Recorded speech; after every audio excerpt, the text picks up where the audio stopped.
Bismillahirrahmanirrahim. Assalamualaikum warahmatullahi wabarakatuh.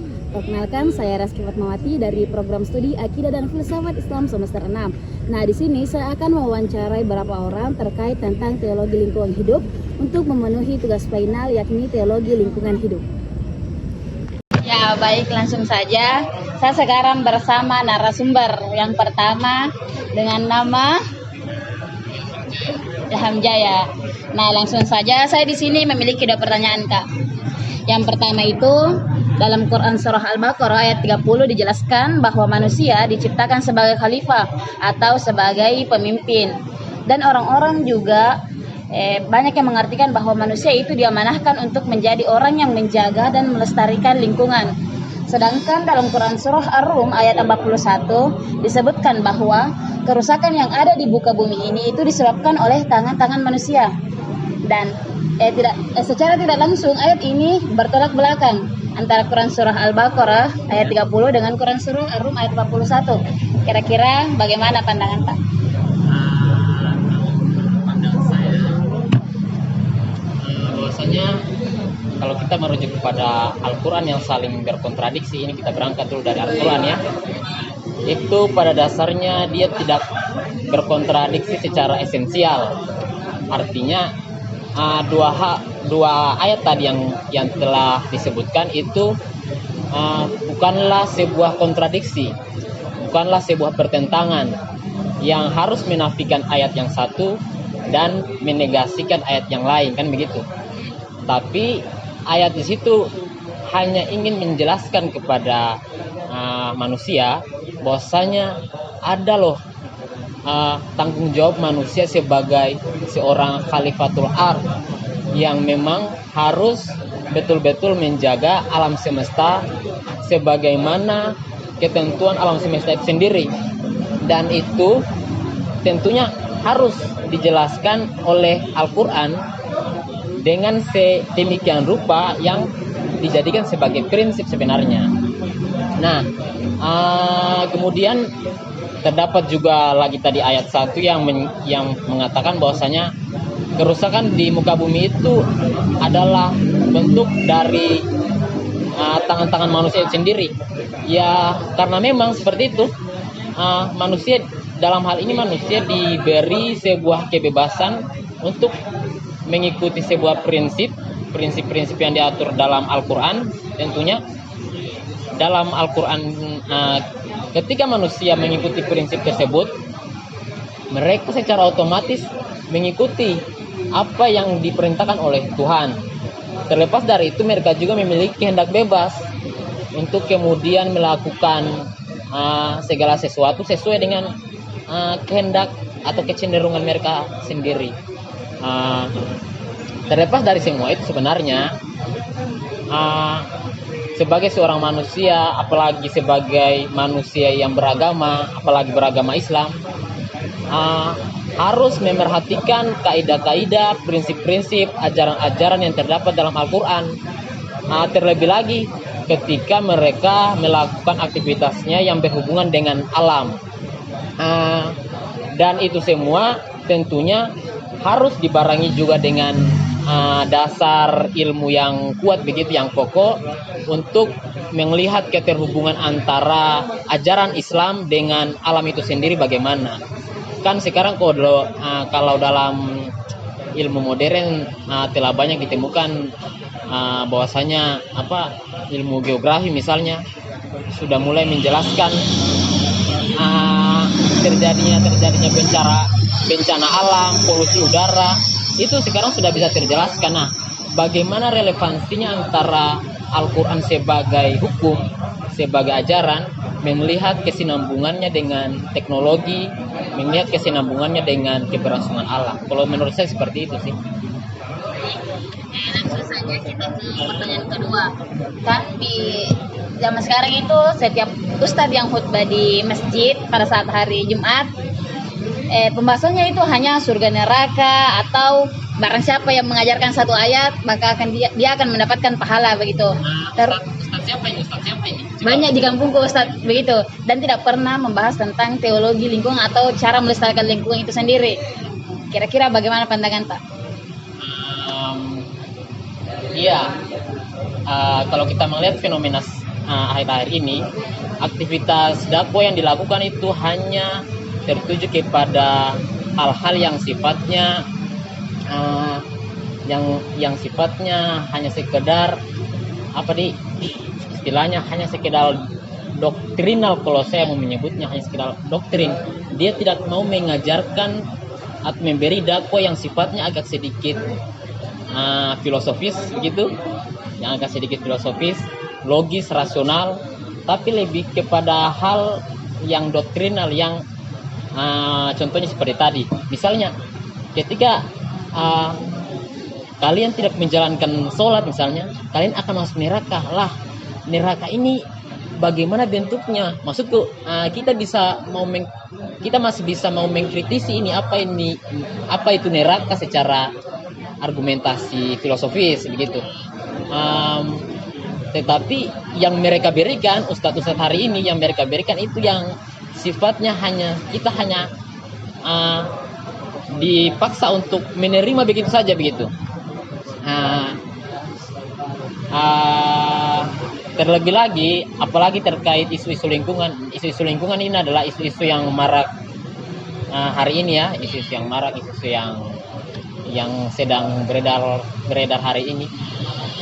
Harusnya mestinya ustadz-ustadz itu dia lebih beradaptasi dengan persoalan-persoalan yang lebih membumi hari ini. Ustadz itu seharusnya tidak membawa pahaman-pahaman yang istilahnya yang tidak sesuai dengan zaman begitu. Kalau menurut saya itu sih, dan juga sebagai alternatif solusi untuk menanggapi hal-hal seperti itu ya, menurut saya itu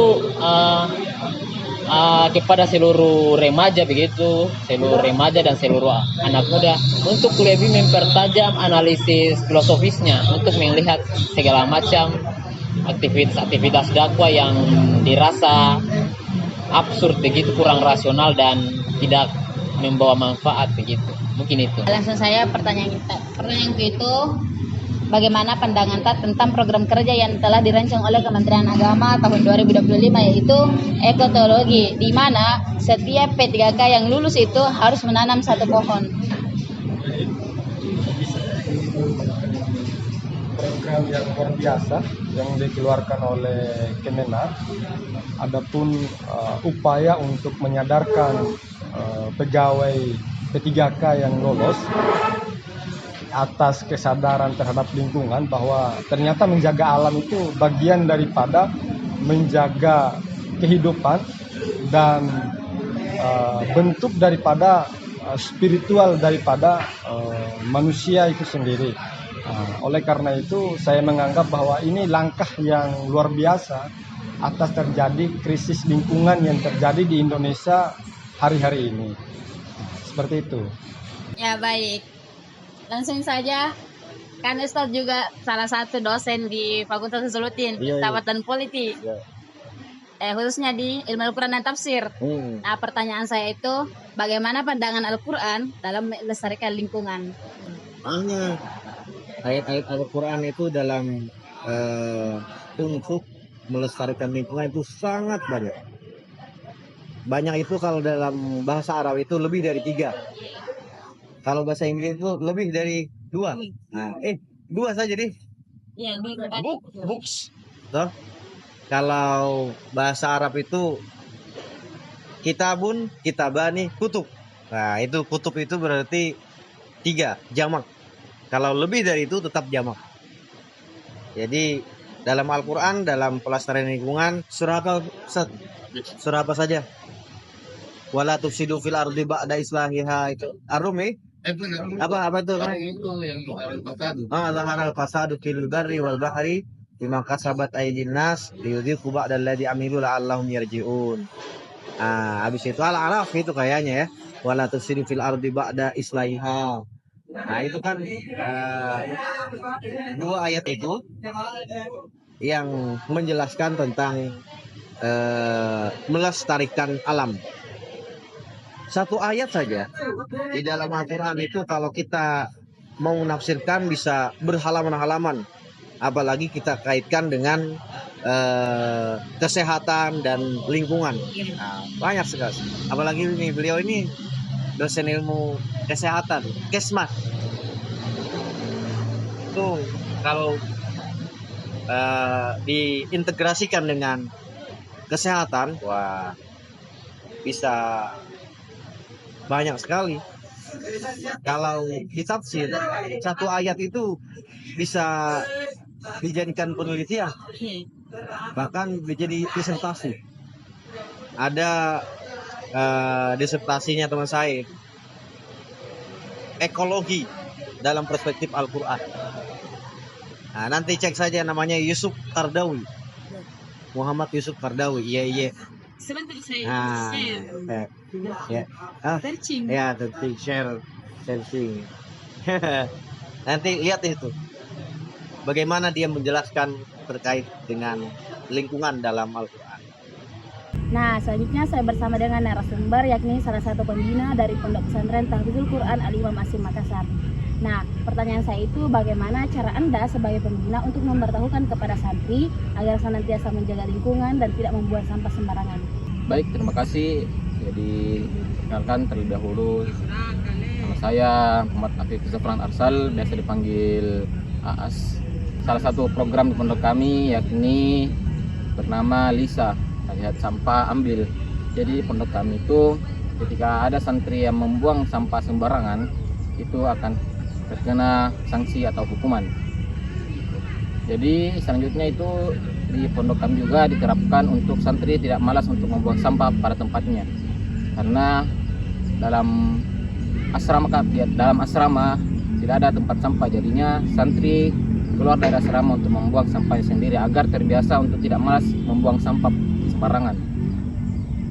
Jadi selanjutnya kalau ada santri yang kedapatan juga di sekitaran kamarnya ataupun di ranjangnya ada sampah berserakan, itu juga akan terkena sanksi. Jadi santri-santri pasti akan diberikan sanksi lagi, baik itu berupa denda maupun hukuman sanksi sosial lainnya, baik itu seperti menulis istighfar, jalan jongkok ataupun yang lainnya.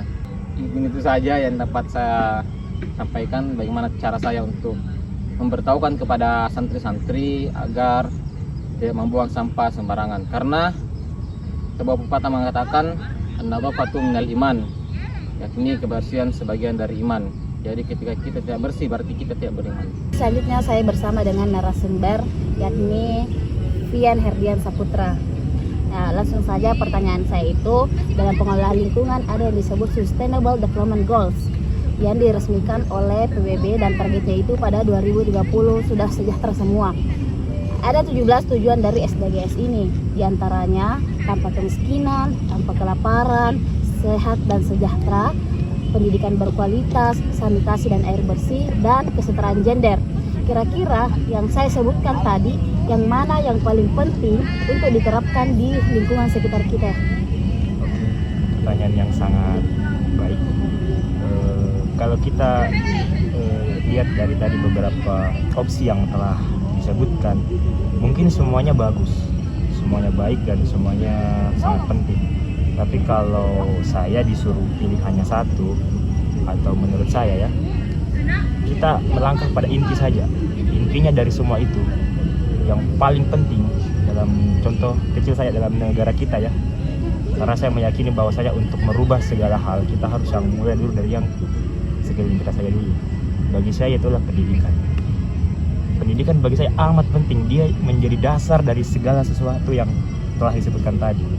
Ketika pendidikan itu telah bagus, telah sesuai, telah bebas, tidak mengekang, bebas dari kata feodalis ataupun hal-hal yang lain, saya meyakini bahwasanya hal-hal yang terjadi tadi itu yang telah disebutkan akan terlaksana, akan terwujud. Kalau kita ingin melihat pendidikan kita pada zaman sekarang atau di era ini, mungkin sangat jauh dari kata adil sejak dalam pikiran ataupun tindakan, kalau kata Pram. Kalau saya sebagai pribadi, kalau pendidikan kita sudah sangat berkualitas, ada pendidikan gratis, bagaimana pemikiran telah diubah sekritis mungkin, saya meyakini bahwa hal-hal yang tadi itu bisa terwujud, insyaallah.